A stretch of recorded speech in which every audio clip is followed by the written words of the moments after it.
Hello and welcome to the 86th episode of Growing Up Geek, the weekly podcast for geek entertainment and nostalgia. My name is Brad and I'm joined by a lady who does not consider herself a geek, but she is married to one, my wife Amber. Hello. So this is going to be a relatively short show. We're actually not going to do a news segment this week. We're going to save that for next week. But Amber and I went and saw Ponyo, and in honor of that we ate an Asian dish. Yep. It was Thai stir fry.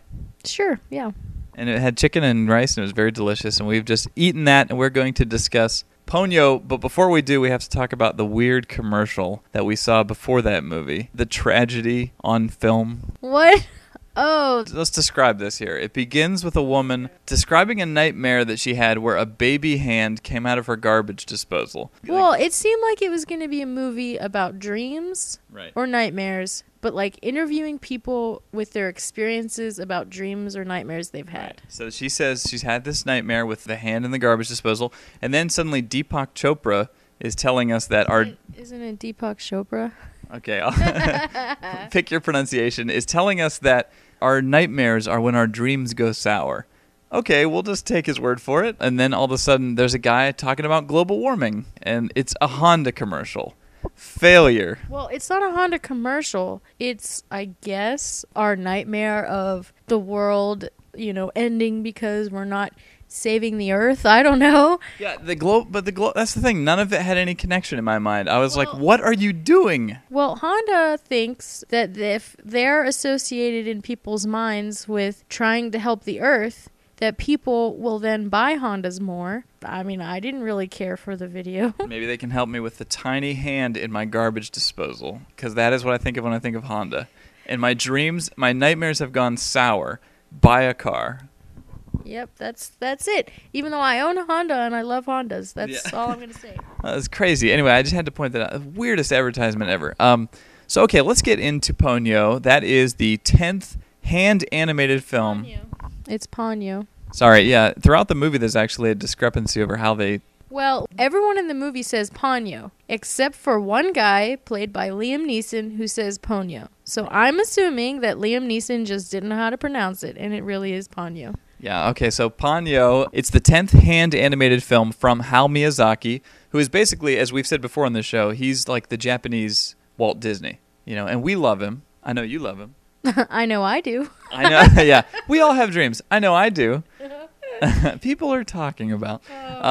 So anyway, but yeah, and the interesting thing about him being like Walt Disney is that this film is based on the same poem that inspired The Little Mermaid. It's a poem by Hans Christian Andersen. Obviously, Miyazaki has taken a very different approach with this. The story is basically a boy. What are you laughing at? When you said Hans Christian Andersen, it made me think of The Burbs when the guy's name is Hans and he goes, "Oh, Hans Christian Andersen, a real Christian boy." Yeah, I always picture that guy slipping in the grass at the end. I know, I love like, that where part. are you going? I love it. The Burbs is awesome. But anyway, so the story is basically this little boy whose name is Sake. That's a drink. Sosuke? Like an alcohol. Sosuke? Sosuke, that's it. It's Sosuke. Okay, I think his name is, it's not the alcohol, it's the boy. And he lives on a cliff by the sea with his mother. I guess the full title. And his dad, but he's just not there right now. Right, his dad is at sea, and he discovers this tiny, I guess you could say mermaid. He calls it a goldfish, but it's a little girl-shaped fish. Yeah, I wouldn't call it a mermaid.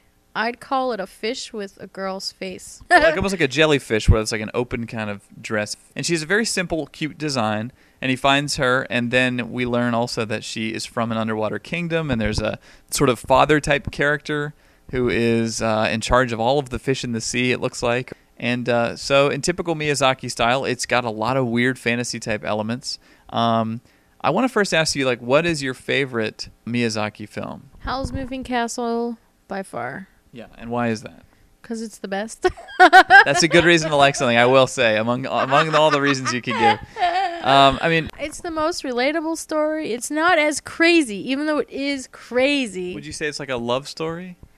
Yeah, but there's a lot of other ones that have love stories. Sure. That has nothing to do with it. I would like it if it doesn't matter. But you said it was relatable. Yeah, because it was the most realistic of all the movies, and it was...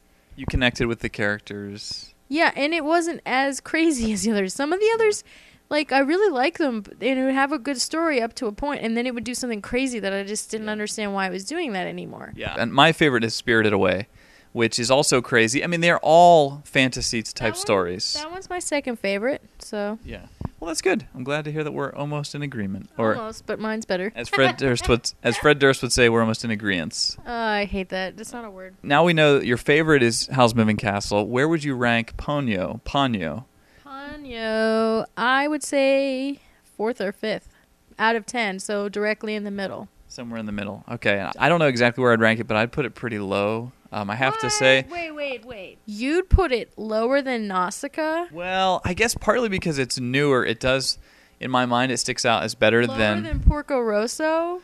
I like Porco Rosso. Lower than... Castles in the Sky. No, I like Castle in the Sky. Lower than Princess Mononoke? Lower than... Oh, okay. Mononoke is probably my least favorite. And I will come back to that, but we'll start with the pros. Let's first start with what's good about this movie. What did you like about Ponyo? I thought the little girl was cute. Fish, whatever. Yeah. I liked when she was in the ocean with her dad. Yeah. That was probably the most fantastical part of the movie, like the most fantasy weirdness. Her dad is like a sorcerer type character who like creates things, and in the beginning he's actually shooting a gun.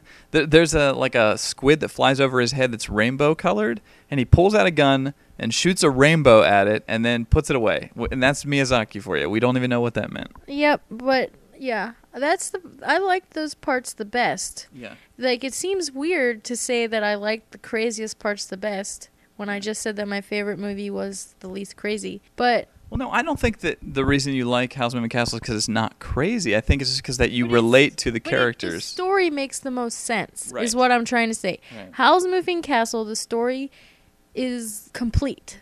That's the only problem I have with most of these movies, is they just don't make sense towards the end most of the time. Yeah. Even though I love most of them, I really do. I think I would agree with that. The worlds that he creates are still amazing. There's never been a movie I've seen of his that didn't have really, and this is going to sound weird to say, but realistic fantasy. Like the way that the physics of his world works specifically, it all like makes sense. He was pushing a lot of bubbles in this movie. There was bubbles being pushed and pulled and things forming into other things, and all of that felt like I could reach out and touch it. Like the animation, I will say the other thing I liked about it was the animation, even though it was more crude than Disney, it was very nice. I like that better. I mean, I don't know. I like when animation's like that, because then you pay more attention to the story and you don't care about the animation. Like, my favorite cartoons of all time is Dr. Katz, and that's the stupidest, craziest drawings ever. Squiggle Vision? It's all shaky. Like, I think that's funny. I don't know. Yeah, this one actually, I don't know if he's done this before, but it has like colored pencil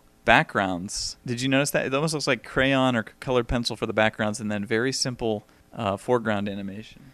Maybe. Seemed like 80s animation, which I don't have a problem with. I grew up watching stuff like that. It just seemed like it was an older movie than it was. It occurred to me, we saw the trailer for The Princess and the Frog, and everybody's so excited about Disney's return to hand animation. And here we're going to sit down and watch the 10th hand-animated Miyazaki, and I'm like, oh yeah, he's totally been doing it the whole time.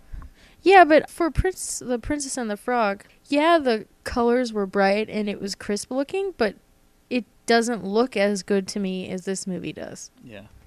So let's move into some of the cons here. Obviously, we liked the way it looked. We liked the fantasy stuff. I get the feeling you're saying the story is what puts it down for you. Yeah, I mean, I liked the whole movie up to a point. They set up this huge thing, like they make it like it's so important. So you think, okay, this is really important. Something big is going to happen, and you get ready for it.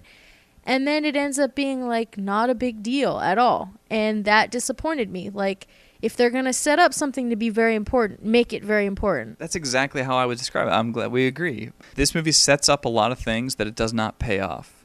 A couple of examples without getting too spoilery is, it sort of hints at this evil sorcerer versus the world. Like, he talks about how he wants to take over the world and ruin the world of men. That never comes about. There's a father and son relationship. I thought maybe it would go somewhere towards there. And what you're talking about, and I don't want to give it away, but there's a big sort of like almost test that happens that I thought, oh, this is going to be a big deal. And then it's just sort of peters out. There's just no great resolutions to a lot of the setups of this story. Well, I feel like, I mean, I could be totally wrong, but I feel like this movie was probably made to be 3 hours long or something. And then they just cut it down and made it a lot shorter just because they figured kids are going to come to watch this, and it just made it worse. Like, there were parts of the movie where I literally, there were only two families there and us. And like, I laughed, and the parents of these kids were laughing, and the kids were laughing, and I thought it was really cute several times, and I haven't done that for movies very much, and I thought those parts were really great. It just kind of ruined it a little bit for me at the end. Yeah. You know, I do have to admit, you mentioned laughing. It did actually make me laugh a lot. There was quite a few cute things. There was quite a few things that I was amused at. I just wish that the story had been stronger. It was strong in the beginning. It just wasn't strong in the end. Yeah, like I said, great setups, just not great payoffs, you know? Yeah, which is sad because I feel like it could have been really, really great. This is actually going to be the widest Miyazaki release. We saw it in a theater, regular theater, no problem. In the past, movies like that, you've had to go to like indie, like art house type theaters. So this could be seen by a lot of kids. What would you say about kids seeing this? I mean, is it recommended, do you think? I think it's better than other movies out there for kids. There's nothing wrong with it. Would you say like see this over like a... not a Wall-E, but like some CG thing that's out right now? Because I feel like it's just too weird for its own good. CG is different. Like, I'm not even comparing it. I would say... like another kid's movie now. Well, I don't know what else is out, but I would recommend it over seeing Princess and the Frog. That didn't look very good to me at all. Well, you know what? They were giggling a lot, I will say. And I actually liked that they were grossed out by some of like the fish and things. Yeah, they were like they were getting scared at parts, and it was really cute. Like, I could tell that they were going to get scared, and they did. It was cute. But on the subject of cute, I sad to say I found the little girl to be kind of irritating. See, I disagree. I thought the girl was really cute. I thought for the age that she was supposed to be, she acted that age. Yeah. And I think that's totally fine. Like, it was showing what a girl her age would do, and she did really cute things. I don't know. She seemed kind of like bratty to me, which I was hoping she would be a little bit more sweet. And, you know, have to picture, like, I can't say what the movie's about, but if you put a girl that age in her exact situation, she would act that way. That's what I think, you know. So fantasy elements still strong. Miyazaki still, I mean, gosh, he's been threatening to retire for a good while. I know his son is carrying on in his place, has already started doing films, but it's going to be sad when he's gone. I mean, I was disappointed that I didn't like this, you know, as much as I thought I would, but I'm also kind of sad that he's probably not going to do too many more, you know? Yeah, well, you know, that happens. If I could just sit and be in the worlds that he creates, I mean, that's the thing I like the most, getting sucked in. Yeah, even the movies that I didn't like I really didn't like Nausicaa, sorry, I just didn't like it.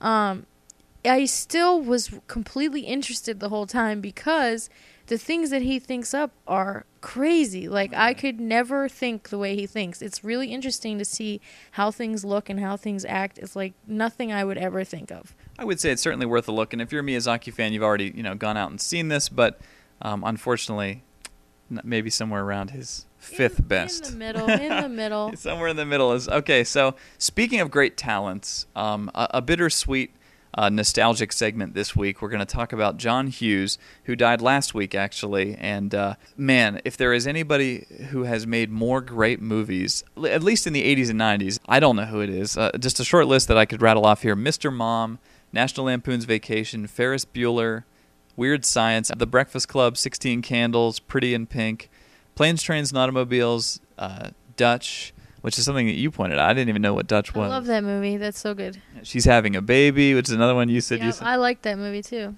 Beethoven, Uncle Buck, Home Alone, and even Home Alone 2, Lost in New York. Oh, jeez. But John Hughes, I mean, just a talent force. Like in the 80s and 90s, I mean, these are the movies, a lot of them, that define those time periods. And I just wanted to pay tribute as best as we can. And I will start off with a story about 16 Candles, which is that when we were dating, we watched this. And had you seen it before I showed it to you? No, I that's the thing, is a lot of these, including Ferris Bueller, I didn't see these when I was younger. So I know it's pathetic, but I had to rewatch them as more of an adult. And I got to say, Ferris Bueller, if you're wondering, totally holds up. still amazing. Nostalgia aside. Of course, every single one of these are still amazing. So that we had seen on the rating that there was like frontal nudity in in 16 Candles, and so you were like, "Oh, I'll tell you when it's coming," and then I had a pillow ready because when you're with your girlfriend, it's an embarrassing situation. But I'm sitting there and I'm kind of waiting, and you're like, "Okay," and then if you've seen that movie, it just suddenly cuts to like a girl's showers scene. And blam, it was on the screen, and you went, "No!" and you swung your hand into my face. Oh, sorry. And I was blinded.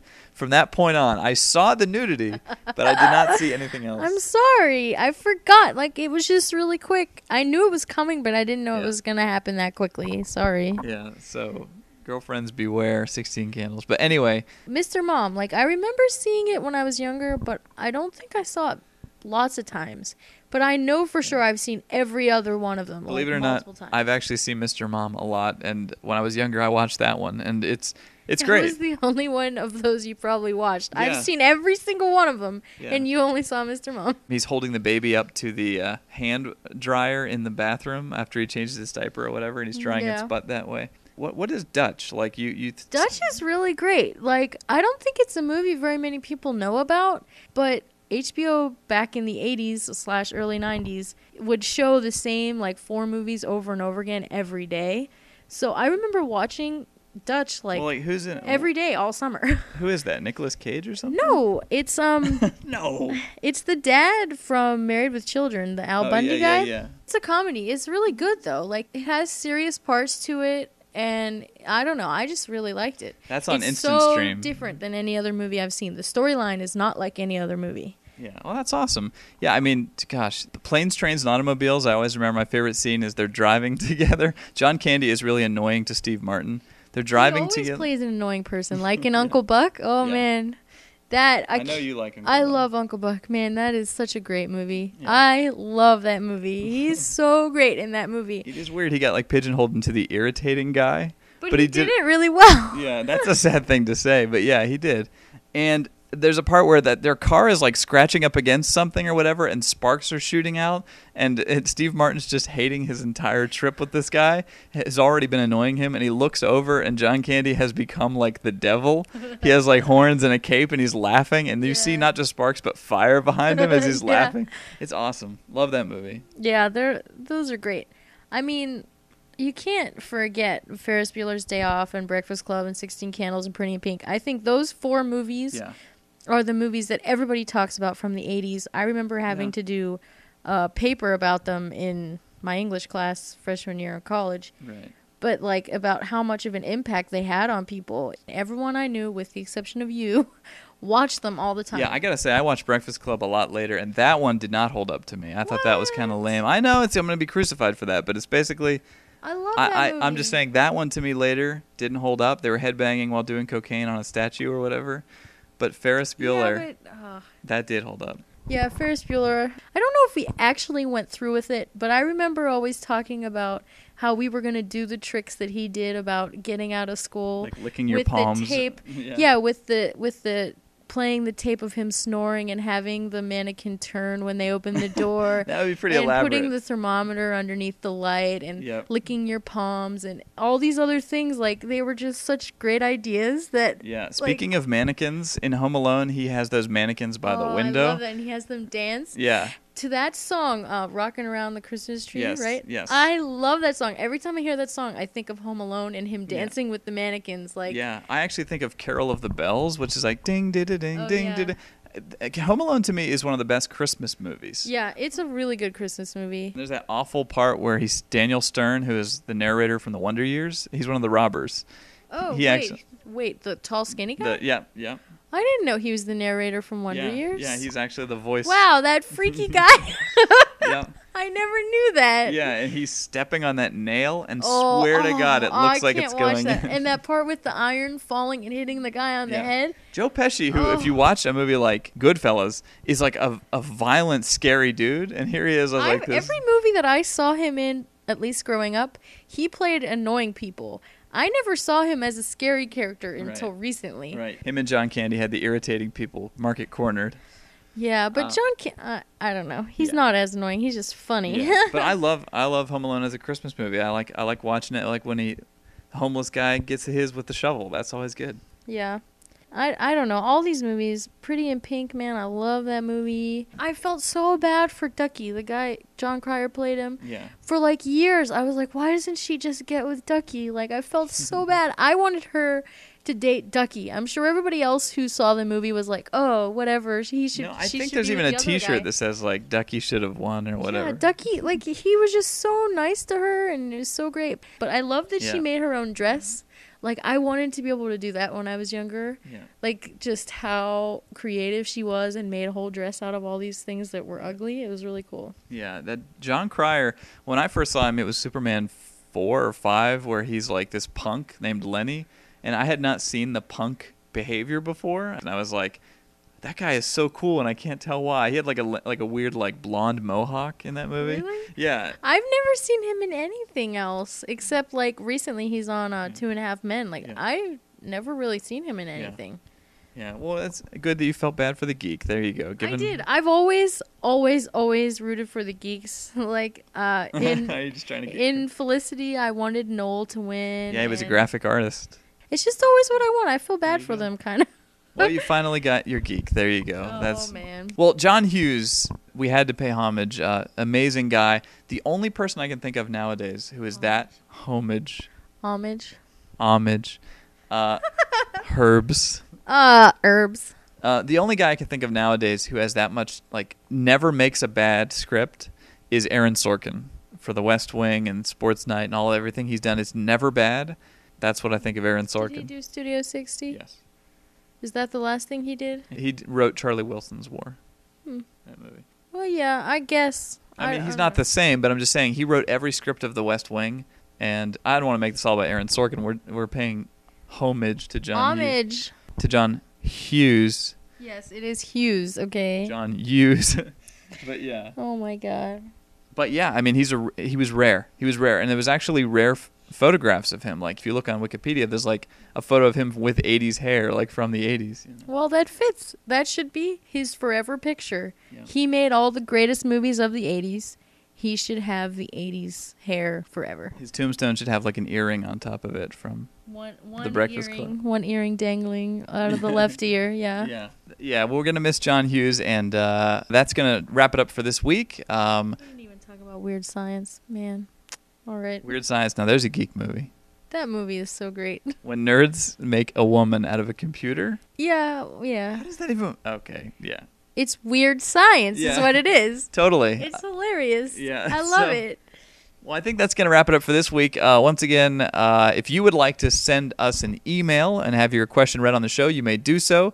Our website is growing-up-geek.com, and you can click on the link and send us an email. Also, you can follow us on Twitter throughout the week at twitter.com/GUGRob. Thank you for listening. My name is Brad. I'm Amber. Are you sure about that? I'm Amber. And we'll catch you next week.